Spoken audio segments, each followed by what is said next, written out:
Hi, Fraser Chesterman. Here I am with Steve Williamson at the InPrint show. Steve, you're relatively new as GM for GIS. Yeah, that's right.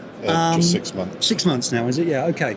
So you've come in, you obviously had a chance to really look at the business. Tell us a little bit about your vision for GIS as a business. Okay, well, I mean, we've obviously got a strong place in the market right now, but I've come in to grow that further. So we're looking at more aggressive print head support, so more and more print heads, developing our ink systems a lot further to cover a wider range of applications.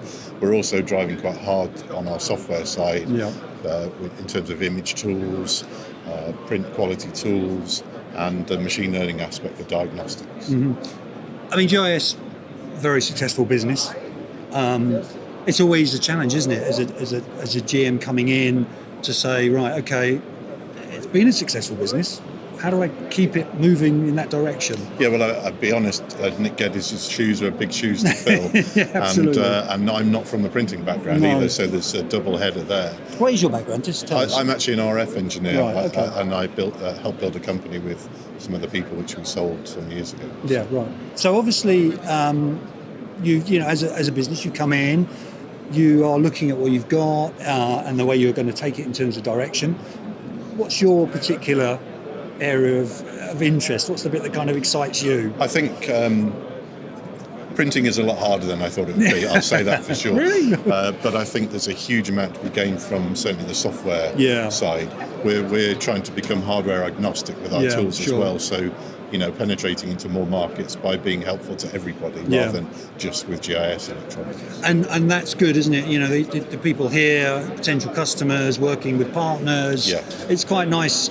It's one of those industries, I'm sure you know this, as you come in now, it's pretty cooperative. Yeah, do you know what I mean? People aren't that sort of rigid, defined competitiveness. No, there's a lot of sharing and partnerships are good to build in that environment. I mean, we've already built partnerships with Adobe and Esco, and we're going to have several more this year to announce later. So, yeah, it's a good business to make friends. Yeah, exactly that. So, Steve, we're running our EcoPrint event in Geneva in the summer, and there's a real sense that the print industry needs to get its head around sustainability.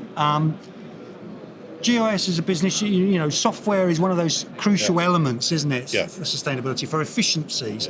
Explain your vision on that. Yeah, so we're looking very heavily at density correction, nozzle out, all the things that help put the minimum amount of ink down for the maximum amount of quality. Also our machine learning and diagnostics on our ink systems and our electronics that we're developing now, because that also impacts on the serviceability and the lifetime of components, so helping to minimise the electrical waste. So we've got a view on it's not just about printing, it's about the planet. It's about sustainable business in a way, isn't it? It's about being a printer and managing your business effectively. Yes, and especially these days, in the younger generation, I mean, we all should be interested in the planet. Yeah, so, you know, it's a key. Yeah, it's twofold. It's twofold, isn't it? As a business, what you do is all about efficiencies in business, and in addition to that, there's a sense that as a business you feel, it's right, we should be doing this. And the software is an easy way, really. If you've got the right tools, it's an easy way for a relatively low cost impact and a high impact of that. Brilliant. Thank you for that.